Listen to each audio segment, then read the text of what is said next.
Highway की सड़कें धूप और धूल के बीच चमक रही थीं, लेकिन एक लाल ट्रक बाकी ट्रकों और गाड़ियों से अलग नजर आ रहा था। उसके स्टीयरिंग पर बैठी थी नैना चौधरी, 25 साल की, आंखों में सख्ती, माथे पर पसीना और होठों पर चुप्पी। उसके हाथों में भारी स्टीयरिंग था, लेकिन दिल में एक ही सोच, आज इन भ्रष्ट पुलिस वालों को बेनकाब करना है। क्योंकि वो कोई आम ड्राइवर नहीं थीं, वो थीं एसपी नैना चौधरी, स्पेशल इन्वेस्टिगेशन यूनिट से अंडर कवर मिशन पर निकली एक बहादुर अफसर। हाईवे पर तपती धूप के बीच उसे दूर एक चेक पोस्ट दिखा, जहां 4 पुलिस वाले खड़े थे, चेहरों पर वर्दी की धूल और आंखों में रिश्वत की चमक। वे ट्रकों को रोक रोक कर पैसों की वसूली कर रहे थे। नैना ने ट्रक साइड में लगाया। इंजन बंद होते ही एक पुलिस वाले ने सीटी बजाई और हाथ उठाकर उसे रोका। नैना ने गहरी सांस ली और ट्रक से उतरी। पुलिस वाला बोला, ओए लड़की, ट्रक तू चला रही है, चल नीचे उतर। उसने झुककर कहा, साहब सारे कागजात सही हैं, चेक कर लीजिए। उसने कागज आगे बढ़ाए, आवाज में हल्का कंपन, लेकिन नजरें सीधीं। पुलिस वाले ने कागज देखे, फिर हंसते हुए बोला, डॉक्यूमेंट सही हैं, लेकिन हमारा काम कागज देखना नहीं, समझी। 4000 दे वरना ट्रक यहीं खड़ा रहेगा। बाकी पुलिस वाले हंसने लगे। नैना ने कहा, सर मेरे सभी दस्तावेज सही हैं, फिर आप पैसे क्यों मांग रहे हैं? मेरे पास एक भी रुपया नहीं है और मैं एक पैसा नहीं दूंगी। ये रिश्वतखोरी है और कानून के खिलाफ है। सुधर जाइए, नहीं तो मैं आप सबको कोर्ट तक ले जाऊंगी। उसकी आवाज में डर नहीं था। पुलिस वाला गुस्से में बोला, तू हमें कानून सिखाएगी? तेरी औकात क्या है हमारे सामने? ज्यादा बोलेगी तो अभी ऐसा मारेंगे कि स्टीयरिंग पकड़ना भूल जाएगी। अब चल पैसे निकाल, वरना ट्रक यहीं सड़ेगा। उसकी बातों में घमंड और बदतमीजी दोनों झलक रहे थे। नैना शांत रही। रिकॉर्डिंग डिवाइस चालू था। उसने हल्की हंसी के साथ कहा, साहब मैं नया ड्राइवर हूं, पैसे कहां से लाऊं? तभी एक पुलिस वाला बोला, नया ड्राइवर? औरत होकर ट्रक चला रही है, ये तो रूल के खिलाफ है। गाड़ी जब्त कर देंगे, जेल में डाल देंगे। 4000 दे वरना तेरे ट्रक का कबाड़ा कर देंगे।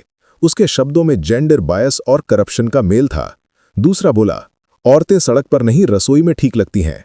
तीसरा बोला, तलाशी लो, इसका पर्स बैग सब चेक करो, देखो ड्रग्स तो नहीं ले जा रही। पुलिस वालों ने पर्स छीना, बैग खोल डाला। नैना का दिल धड़कने लगा। पर्स में उसका फोन, वायरलेस माइक्रोफोन और ट्रैकर था। अगर उन्हें मिल गया तो साला ऑपरेशन खत्म हो जाएगा। तभी एक पुलिस वाला बोला, ये क्या है? उसने छोटा डिवाइस निकाला। नैना सोचने लगी, अब फंस गई, लेकिन उसने तुरंत जेब में हाथ डाला और बोली, ध्यान से देखो, ये कार्ड देखो। मेज पर उसने अपना एसपी आइडेंटिटी कार्ड फेंक दिया। मैं एसपी नैना चौधरी हूं और आज से तुम्हारा खेल खत्म। पुलिस वाले सन्न रह गए। तभी सायरन गूंजा। सीबीआई और एंटी करप्शन ब्यूरो की टीमें मौके पर पहुंच चुकी थीं। सामने से ऑफिसर विक्रम खत्री हथकड़ियां लहराते हुए चिल्लाए, सभी हाथ ऊपर करो। चेकपोस्ट के पास मीडिया की वैन पहले से मौजूद थी। कैमरे चमके, फ्लैश लाइटें टिमटिमाई। पुलिस वालों के चेहरे पर अब घमंड नहीं था, सिर्फ डर था। नैना सीधी खड़ी रही। उसकी आंखों में गुस्सा अब संतोष में बदल गया। उसने कहा, वर्दी पहनकर जनता को लूटने वाले आज कानून के सामने हैं। इस हाईवे पर अब लूट का खेल खत्म। पुलिस वालों को एक एक कर हथकड़ी लगी। उन्हें वैन में डाला गया। मीडिया रिपोर्टर चिल्ला रहे थे, मैडम जरा एक स्टेटमेंट दीजिए।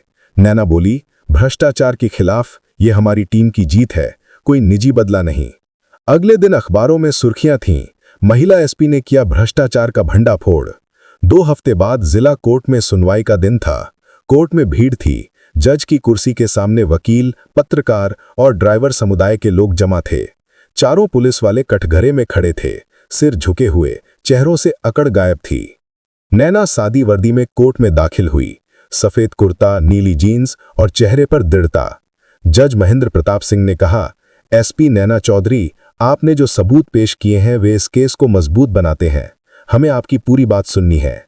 नैना ने शांत स्वर में कहा, महोदय, हमें सूचना मिली थी कि नेशनल हाईवे 27 पर पुलिसकर्मी ट्रक चालकों से अवैध वसूली कर रहे हैं और खास तौर पर महिला ड्राइवरों को डराया धमकाया जाता है। मैंने उसी नेटवर्क का भंडाफोड़ करने के लिए खुद ट्रक ड्राइवर का रूप लिया और अंडर कवर ऑपरेशन चलाया। उस दिन जो हुआ उसकी हर रिकॉर्डिंग मेरे पास है। प्रोसिक्यूटर ने ऑडियो रिकॉर्डिंग चलाया। कोर्ट में वही आवाज गूंजी, लड़की होकर ट्रक चला रही है, 4000 दे वरना गाड़ी जब्त कर देंगे। फिर दूसरी आवाज आई, औरतों को सड़क पर नहीं घर में रहना चाहिए। कोर्ट रूम में सन्नाटा छा गया। जज ने गुस्से में कहा, वकील साहब अब भी कुछ बचा है? बचाव पक्ष के वकील ने कहा, महोदय, मेरे मुवक्किल फंसाए गए हैं, ये एक साजिश है। लेकिन जज ने बात काट दी। सबूत इतने स्पष्ट हैं कि दलीलें अब बेमानी हैं। नैना ने आगे कहा, महोदय, ये केस सिर्फ रिश्वत का नहीं बल्कि सोच का है, जहां औरत को कमजोर समझा जाता है। ये जीत उन सभी ड्राइवरों की है जो रोज अपमान और डर के बीच काम करते हैं, और उन महिलाओं की भी जो अपनी मेहनत से इस देश की सड़कें चलाती हैं। कोर्ट में तालियां गूंज उठीं। जज ने फैसला सुनाया। चारों पुलिसकर्मियों को 7 साल की सजा और 2 लाख रुपए का जुर्माना, साथ ही इस नेटवर्क की गहरी जांच का आदेश। कोर्ट का हथौड़ा बजा, आवाज पूरे हॉल में गूंजी। बाहर कोर्ट के गलियारे में लोग ताली बजा रहे थे। एक बुजुर्ग ड्राइवर ने कहा, बेटी, तूने इंसाफ दिलाया, अब कोई हमें नहीं लूटेगा। एक महिला ने नैना का हाथ पकड़कर कहा, तूने दिखा दिया कि औरतें कुछ भी कर सकती हैं। नैना मुस्कुराई और बोली, इंसाफ तभी पूरा होता है जब डर खत्म होता है। उस दिन हाईवे पर धूल के बीच हवा थोड़ी साफ लगी और सूरज की किरणों में एक नई उम्मीद झलक रही थी। कैमरों के सामने नैना ने कहा, यह सिर्फ एक केस नहीं था, ये एक संदेश है कि अब कोई भी रिश्वतखोरी या महिला विरोधी सोच छिप नहीं सकेगी। हाईवे पर ट्रकों की आवाजें फिर गूंजने लगीं, लेकिन इस बार सायरन की नहीं, इंसाफ की गूंज थी। मित्रों, अगर आपको ये कहानी पसंद आई हो तो वीडियो को लाइक करें और चैनल को सब्सक्राइब जरूर करें, ताकि हर नई कहानी का नोटिफिकेशन सबसे पहले आपको मिले।